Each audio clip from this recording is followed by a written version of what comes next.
अरे मेरे प्यारे जानवरों, सुबह हो चुकी है। लगता है तुम सबको बहुत भूख लगी होगी।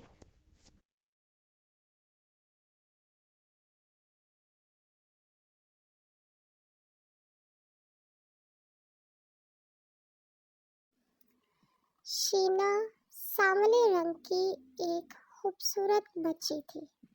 शीना बहुत रहमदिल और जानवरों से बहुत मोहब्बत करने वाली थी।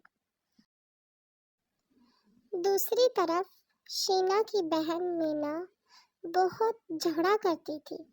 वो जहाँ कहीं पर भी कोई बच्चा देखती तो उसके साथ लड़ना शुरू कर देती थी। इसी वजह से गांव वाले शीना से बहुत मोहब्बत करते और मीना से बहुत नफरत करते थे। कोई इंसान भी मुश्किल में होता तो शीना फौरन उसके पास जाती और जाके उसकी मदद करती थी। इसी वजह से गांव के सब लोग शीना से बहुत प्यार करते थे और मीना से कोई भी बात नहीं करता था, क्योंकि जब भी वो बच्चों के पास जाती तो उनसे झगड़ा शुरू कर देती थी। अरे मीना मौसी, आप आए। खैरियत है? सब ठीक है? खैरियत कहाँ होगी शीना? तुम मीना को रोकती क्यों नहीं हो? कल भी उसने चिंटू के साथ बहुत झगड़ा किया और उसे इतना ज्यादा मारा था। हमेशा की तरह फिर से मीना की शिकायत शीना के पास आ गई थी। शीना ने मीना मौसी की बात बहुत खामोशी से सुनी और बहुत परेशान हुई। मीना मौसी, आप परेशान ना हो, मैं आज जाकर मीना की खबर लेती। इसी तरह से वक़्त गुजरता गया। शीना जानवरों और इंसानों से बहुत प्यार करती थी, लेकिन शीना का रंग बहुत काला था। इसी वजह से मीना और गांव के दूसरे बच्चे उसका बहुत मजाक उड़ाते थे। अरे मिंटू, क्या बात है? तुम परेशान लग रहे हो। लगता है कि तुम्हें बहुत भूख लगी है। शीना उसे खाना खिलाने के लिए दरख्त के नीचे आकर खड़ी हो गई कि अचानक उसे दूर से एक बूढ़ी औरत नजर आई। वो बूढ़ी औरत बहुत परेशानी की हालत में लग रही थी और वो तेज तेज कदम उठाती हुई शीना की तरफ आ रही थी। जैसे ही वो बूढ़ी औरत पास आई तो शीना ने उससे कहा, अरे माँ जी, क्या बात है? आप मुझे बहुत परेशान लग रही हैं और आप इस गांव की भी नहीं हैं। शीना ने हैरानगी से उस बूढ़ी औरत से, अरे हाँ बेटा, मैं इधर से गुजर रही थी। मेरे पाँव में शदीद दर्द है, इस वजह से मैं अंडे उठाकर नहीं ले जा सकती। क्या तुम मेरी कोई मदद कर सकती हो? जी माँ जी, क्यों नहीं। आप मुझे बताएं आपका घर किधर है। मैं फौरन आपके घर अंडों की टोकरी छोड़ आती हूँ। वो बूढ़ी औरत उसी दरख्त के नीचे बैठ गई और शीना अंडों की टोकरी लेने के लिए उस तरफ चलना शुरू हो गई।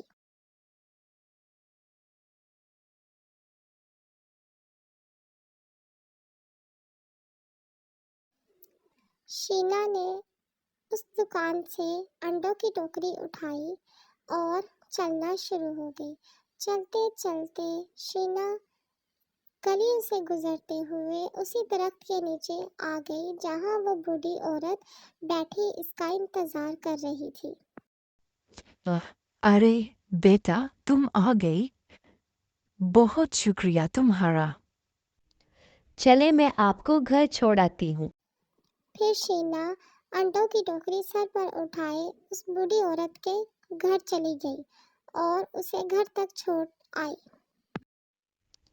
अगर कोई और काम हो माँ जी तो वो भी मुझे बता दें।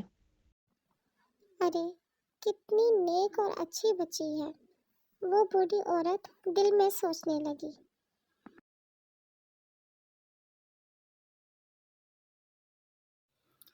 अरे मेरी बारी है पहली। चिंटू, मेरे साथ लड़ाई ना करो और पहले मेरी बारी दो। क्यों मीना, तुम हर दफा मेरे साथ ऐसे ही करती हो? अपनी बारी ले लेती हो और फिर यहाँ से भाग जाती हो। आज मैं तुम्हें ऐसे नहीं जाने दूंगा। अगर आज तुमने मुझे मारा तो मैं फिर से अपनी माँ को घर जाके बताऊंगा।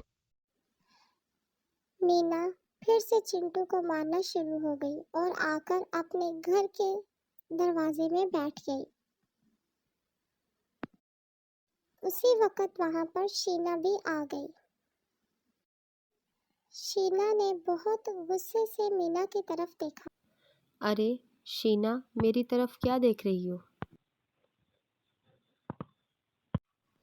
जब शीना ने मीना को डांटा तो मीना जाकर मेज के पीछे छुप गई और शीना के साथ भी उसने लड़ाई करना शुरू कर दी।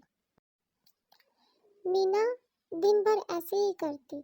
कभी वो मछलियाँ पकड़ने दरिया के किनारे चली जाती, कभी वो चिंटू के साथ लड़ाई करना शुरू कर देती और जब उसे शीना रोकती तो फिर वो शीना को भी बुरा भला कहा करती थी। अरे बहुत जोरों की बारिश हो रही है। लगता नहीं कि आज मैं अपने घर जल्दी जा सकूंगी। मुझे यहाँ पर कोई नजर भी नहीं आ रहा जो मेरी मदद कर सके।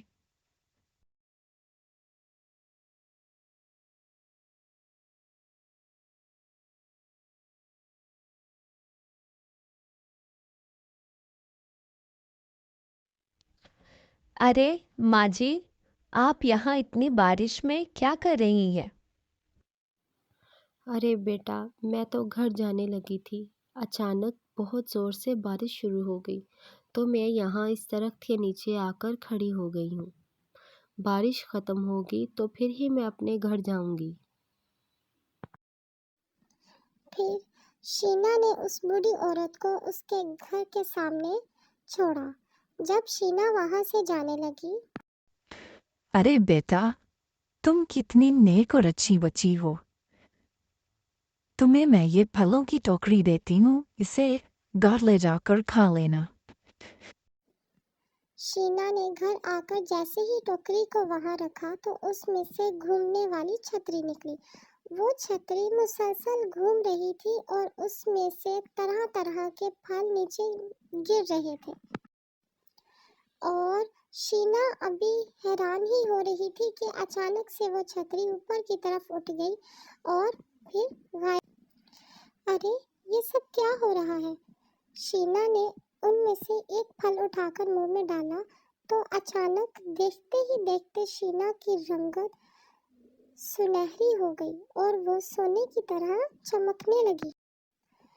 शीना जब गांव वापस आई तो रास्ते में उसे गांव के लोगों ने देखा तो बहुत हैरान हुए कि शीना तो बहुत काले रंग की थी और उसका रंग सोने की तरह चमकदार हो चुका था। अरे तुम हमारी शीना ही हो। सब लोग हैरानगी से शीना को देख रहे थे। जब शीना अपनी पालतू गाय के पास आई तो वो भी शीना को देखकर खुशी से दुम हिलाना शुरू हो गई। अरे तुम लोग भी हैरान हो रही हो मुझे देखकर। मैं तुम लोगों की मालकिन शीना ही हूँ। दूसरी तरफ मीना घर में बीमार पड़ी थी। मीना दरख्त से आम तोड़ने के लिए ऊपर की तरफ चढ़ी तो वहां से फिसली और नीचे गिर गई, जिसकी वजह से उसके पाँव में बहुत बुरी चोट आ गई थी। अरे मीना, क्या बात है? तुम इतनी परेशान क्यों लग रही हो? और ये तुम्हारे कपड़ों पर खून और पट्टी क्यों लगी है? मीना ने रोते हुए शीना को सब कुछ बताया। शीना शीना, ये तुम्हारे रंग को क्या हुआ है? तुम तो इतनी काली थी और तुम्हारा रंग इतना खूबसूरत कैसे हो गया? तुम ऐसे लग रही हो जैसे सोना चमक रहा हो। फिर शीना ने मीना को सब कुछ बताया तो मीना ऊंची ऊंची रोना शुरू हो गई। देखा मीना, मैं तुम्हें इसीलिए कहा करती थी कि दूसरों के साथ लड़ाई मत किया करो। देखो मैं बड़ों का अदब करती थी तो मुझे कितना अच्छा इनाम मिला और तुम्हें कितना ज़्यादा नुकसान पहुंचा।